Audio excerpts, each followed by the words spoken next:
After the carnage in week 1, week 2 for NFL Survivor Pools was relatively safe. We'll get you ready for week 3 with our best NFL Survivor Pool picks coming up next.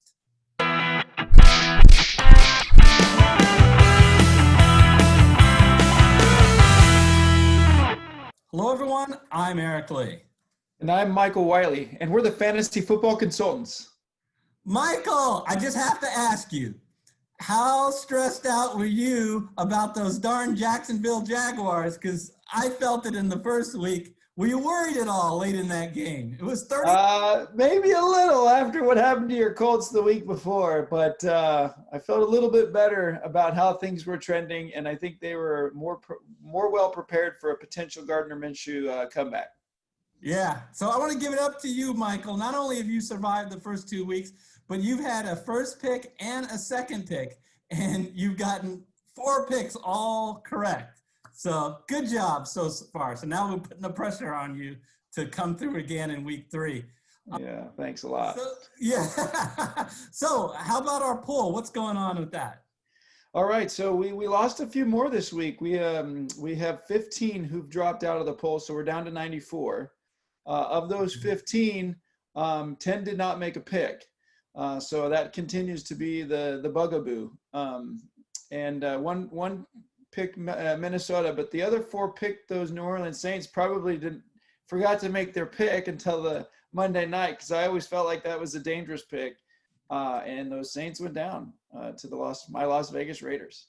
Yeah, congratulations to your Raiders and my Seahawks. You know, we had a stressful game, hoping that Cam Newton couldn't make it 1 extra yard at the end of the game. Wow, some really exciting games this weekend, yeah. Yeah, and some close picks. Tell that to any Falcon fan, right?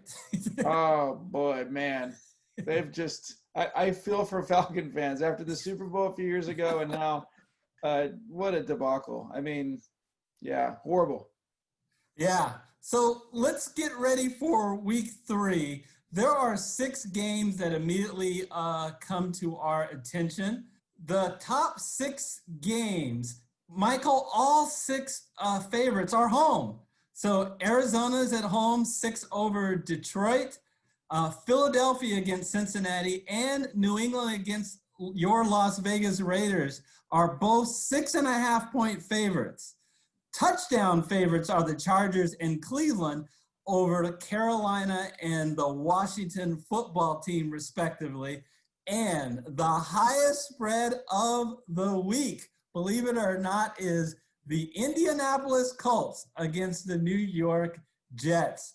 Michael, I want to take these games one at a time. Let's start with that Arizona-Detroit game, 6-point favorites. I like this game. And if I had a second pick for the week, this is actually my pick, the Arizona Cardinals. They really look good this year. They're 2-0 against the 0-2 Lions. Here's my big point about this game, Michael. How is the Detroit Lion defense, which was bad last year and is bad this year, they've given up 34 points on average per game and 445 yards. And I don't think they're going to be able to stop Kyler Murray and this really, really strong Arizona offense. Yeah, and actually Arizona looks pretty good on the other side of the ball as well. And so, you know, we're going to talk about it a little bit more in the other games. The injury bug is out, and it's something that you have to account for as you consider these games. And I actually feel like, save perhaps 1 or 2 players, Arizona can actually withstand some injury as well. So I like this game as well. Arizona is one of the many teams we'll look at that doesn't have a whole lot of future value. And so this is a tempting game to pick, but there's other games on the board I like a little bit more. I, again, have to say, who has Arizona played? They've played 2 very good defenses in San Francisco and Washington, at least on the front 7. And now they draw a Detroit team. You know, maybe if they get Kenny Galladay, they have a shot here back, who's been out for the first two games. But I feel comfortable with the Arizona pick, but not as comfortable as another pick on the board. So let's. I got to hand it to Cliff Kingsbury. I think he's showing that he's figured out how to use the talent that they have. So this is a good offensive team. They're going to continue to roll and actually have a really good chance to make the playoffs and maybe even make a dent in the playoffs. All right, so let's talk a little bit about the Philadelphia Eagles, who are at home against the Cincinnati Bengals. Michael, we just got two winless teams here. I don't understand why Philadelphia is such a big favorite. What do you think about this? Well, so they do have Miles Sanders back, and I think he showed that he's effective even against that Rams front that was strong. The Rams obviously came out and took advantage, and it's almost like the tale of two teams between 2 years ago, last year, and now the Rams are back again. We'll see if they can continue that run. I think that Philadelphia Eagles are not as bad as their record shows, still really disappointed in their first week loss to Washington. I think this is the viewers understanding that the Cincinnati Bengals offense cannot protect Burrow or make a hole for Mixon. And so even though Burrow looked really good, and I think he's going to show that he's going to come along, I almost wonder if he should be playing, right? You don't want your first round draft pick to get hurt. And their defense isn't very strong as well. And so, that being said, I'm not willing to put my lifeline on the line for Philadelphia. I don't trust where they're at right now, at least physically, especially with their offensive line injuries. I know that Cincinnati has had its struggles on its offensive line, and they're 0-2. But, Michael, they could have won both of those games. I know when you look and see Cincinnati, you just think that Cincinnati is bad because they're always bad. I think they're much better than they were last year. So, well, I think what we have to account for is as the season goes on, and this is where, again, coaching will make a difference. Teams are going to do a better job exploiting weaknesses. And so I'll be interested to see if Cincinnati can keep up with other teams with what really appears to be the worst offensive line in football.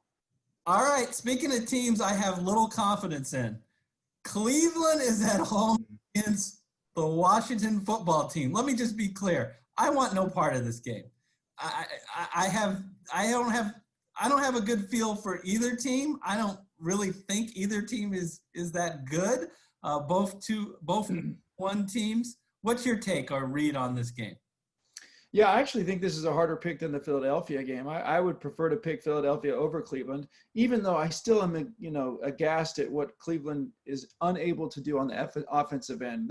They obviously figured things out a lot more this week and gave the rock to their running backs, which turned out to work out well for them. But their defense is not good. And Washington does have a strong defense. And so I'm afraid of what could happen with a turnover or two, which, their running backs are pretty good at keeping the ball in their arms, but you just don't know which Baker Mayfield is going to show up from week to week. Yeah. Let's talk about the Cleveland defense. 2 games. They've given up an average of 34 points and 390 total yards against them. Those are averages. What's going on there? Yeah, including by the Cincinnati Bengals, who we already talked about, who really were unable to protect Burrow that whole game. And so, I don't know if it's coaching or just some holes on the back end. It's probably the latter, that there's just some holes in that secondary that can be exploited. And Burrow did a pretty good job despite the offensive line challenges to do that. And so again, while Washington's not going to put up 34 points this week, this game could come down to a turnover. Yeah. So I'm passing, and it sounds like you're passing. 2 things that Washington really can't do. No, never mind. Let's talk about your Raiders.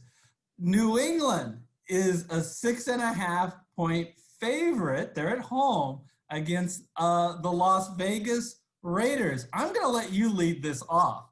I want you, as the resident Raider fan, explain to me, how did they beat the New Orleans Saints? Well, your guess is as good as mine. I am one of those fans who has a really hard time getting excited about my teams for fear of the downside of doing that. And I watched that game closely. The way New Orleans came out, expected them to just, control the game. And the Raiders just really impressed me. And Gruden has, he scares me as a coach, but he's really shown that he's finding the groove, figuring out how to exploit or go to the man who's not being that. The Saints did a great job shutting Jacobs down last night, but the Raiders said, fine, we're going to put the ball in the air and we're going to hit Waller all over the place. And it wasn't just Waller, right? Ruggs was kind of hurt. The Raiders offense is to be reckoned with. If I wasn't a Raiders fan and I was trying to pick a game to bet on to make money, I would bet on the Raiders this week. And so I think that of all the games on here, this is the one where the spread is wrong. The Raiders are the team that should be favored, and that is because of the Cam Newton factor. I still don't. I know that Belichick's doing a very good job running the ball, right, with New England because of the fact that Cam Newton, that's his strength. But I don't trust him. And so yeah. You just got finished saying that you don't like to talk up your team for fear of disappointment. I know. Coming out and saying that they should be favored in this game. All right. Again, if they weren't my team, I would say that louder. From a Seahawk perspective, I think the Seattle Seahawks are playing really, really good ball. And the New England Patriots gave them everything that they could handle on Sunday night. Again, Cam Newton can get one more extra yard. They beat the yeah, but don't forget that game started with the pick six on a ball that should have been caught, right? And so that put the Seahawks down from the get-go. If that pick doesn't happen, that game's a blowout. So I think you have to put that in perspective. Okay, so you are telling people do not trust the Patriots this week with your NFL Survivor life. Yeah, I mean, the only thing I always say is I know the Raiders are going to find a way to disappoint me this year. And so, this could be one of those weeks. Okay. All right. Well, I'm not going to do it. I'll admit I was tempted to do it before I watched how well the Raiders played on Monday night. What am I going to do? I am going to make my pick right here. The LA Chargers are playing the Carolina Panthers. Okay, so what I want to talk about is the Charger defense. That defense, in 4 quarters of play, I know Kansas City game went to overtime, but in 4 quarters of play, they held 2 pretty good offenses, Cincinnati to 13 points and Kansas City to 20 points. And now they face a Carolina Panther team that has lost 10 games in a row going back to last year. And you know what's true about all those 10 games, Michael? They had Christian McCaffrey, and they won't have Christian McCaffrey in this game. So, that's on one side of the ball. The other side of the ball, Carolina's rush defense is absolutely terrible. And the 1-2 punch that the Chargers have this year behind Austin Eckler and Joshua Kelly, the rookie, really impressive. I think they're going to eat the Carolina Panthers defensive line alive. So I feel pretty good about the Chargers. What do you think? Yeah, well, so the Chargers defense, I think, has shown that they're perhaps the best defense in the league. And that is, defense wins championships, in my opinion. And I think they're going to find a way to win some games this year. That being said, I have a little bit of concern about Taylor coming back, if that's truly going to happen. I think Justin Herbert is going to be a talent. I watched him live in the Pac-12 championship last year, and he just tore apart Utah. He's a very capable athlete, and I was really impressed with what he did this last week as well. So I see you're worried. You're worried if you think they're worse off if Tyrod Taylor actually comes back. I just think they're more defendable. So, let me talk about the Panthers for a second. They have a horrible defense. I actually think that losing McCaffrey might be good for, them figuring out a few things on offense. They don't have a bad offense, but I don't know if they can, keep the Chargers from getting in the end zone a few times. And that may be enough, given how good the Chargers defense is. But, if a quarterback makes some mistakes and there's some turnovers, again, the great equalizer, you never know, right? And so with a team that can't score many points, you just have to be careful each week. I love defenses, but when you have a team that can't score, and I feel more comfortable with what I saw in 1 week from Herbert and what I've seen in college years than I've ever seen from Taylor. Okay, I'm going to remember what you just said. If you pick a quarterback who turns it over, turnovers are the great equalizer, you have to be careful. I'm going to remember that. But I think this is a safe pick, and this would be my number 2 as well because they're such a strong defense and Carolina's so bad. All right. But not your number 1. So we only got 1 game left. I'm going soft and going with the favorite this week. I know it's who everybody's going with. That's what I'm seeing, which is really the only reason to stay away from the Indianapolis game. The Jets are not good. You got the memo, huh? Yeah, Le'Veon Bell is out. And even though they haven't really been able to utilize him right, I think he makes that team quite a bit better. I still think Darnold could be a talent, but I don't think they've figured out how to work with him. He's not throwing the ball to some of the athletes that they have. They don't have a run game. Their defense, I guess, is turning out not to be very strong. And guess who does have a very good defense right there with the Chargers is the Indianapolis Colts. Yes, they made a huge mistake on how they approached the game, that game 1, but we already talked about that. That had a lot to do with injuries and figuring out, the Phillip Rivers situation. Yes, he's still new there, but Jonathan Taylor appears to be working out fine. That defense is going to make this a game that shouldn't be that close. And so I think this is the safest pick this week. And so I think I will still go with it. And I think to be said, none of these teams that we're talking about have strong future value. Really, there's really no one to worry about from a future value perspective this week. So, but to me, this is the game to go with this week, the Indianapolis Colts. Look, I want to talk about what the Jets did last week. They did not lose to the 49ers. They lost to the 41ers.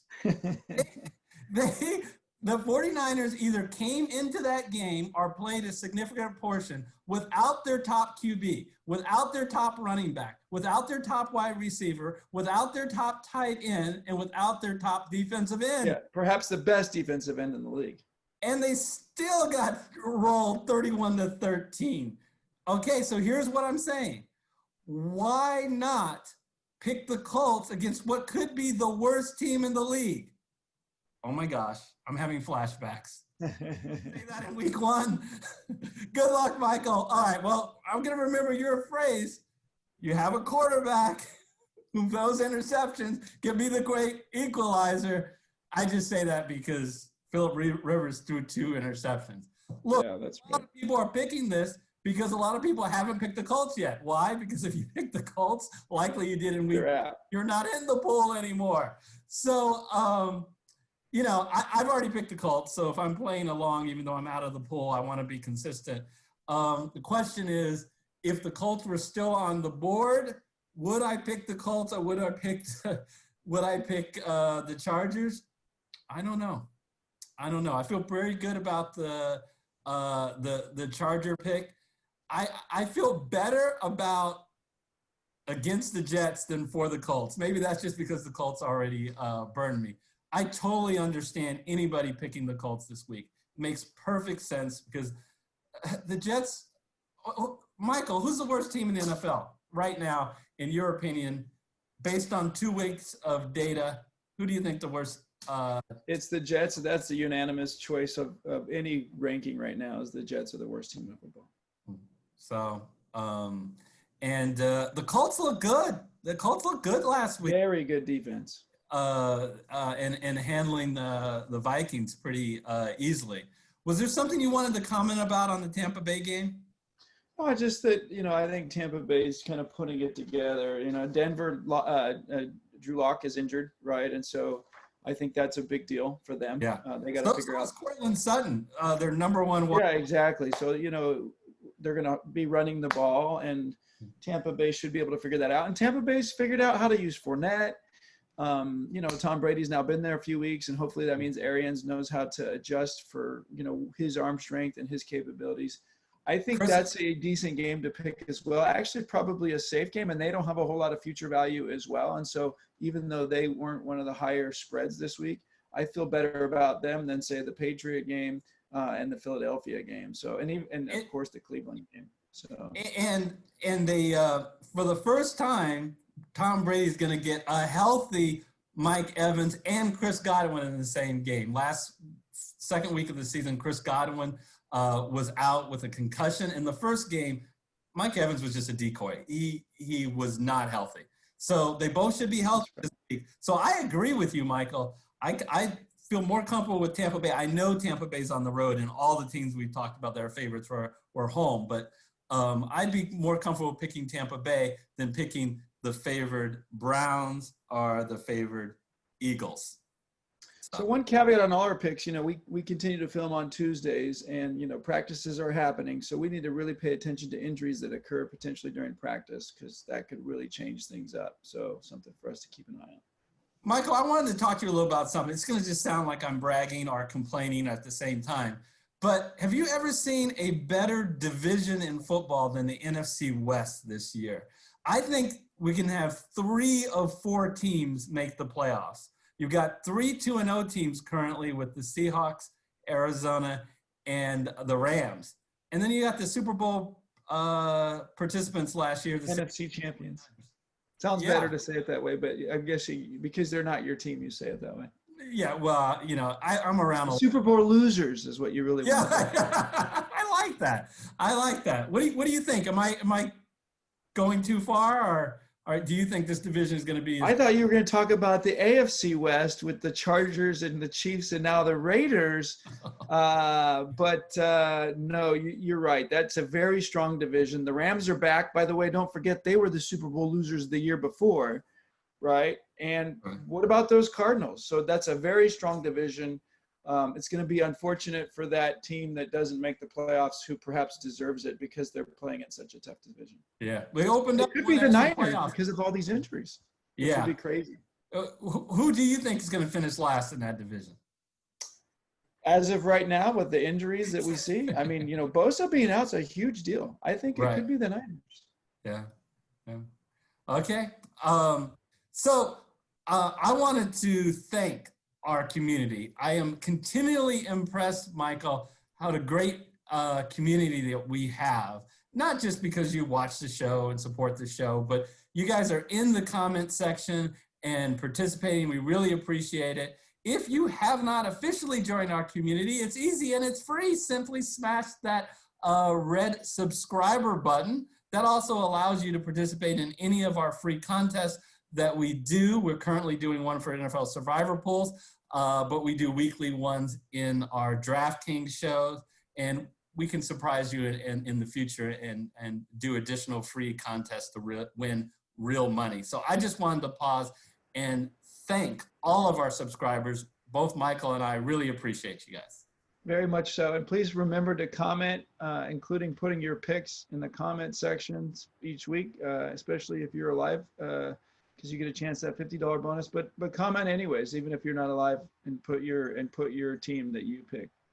And we love to hear the reasons why, so that you're going with that team. Well, I hope everybody continues to be safe and continue to enjoy NFL football, Michael. I am so excited about not only being able to see football again, but not hear a lot of problems going on in the league from a health perspective. And I'm not talking about injuries. I'm talking about the issues that have been going on in our society over the last 6 months. So fingers crossed. Have a great week, everybody. And we will see you when we preview week 4. Yeah, thanks, everyone. We'll see you.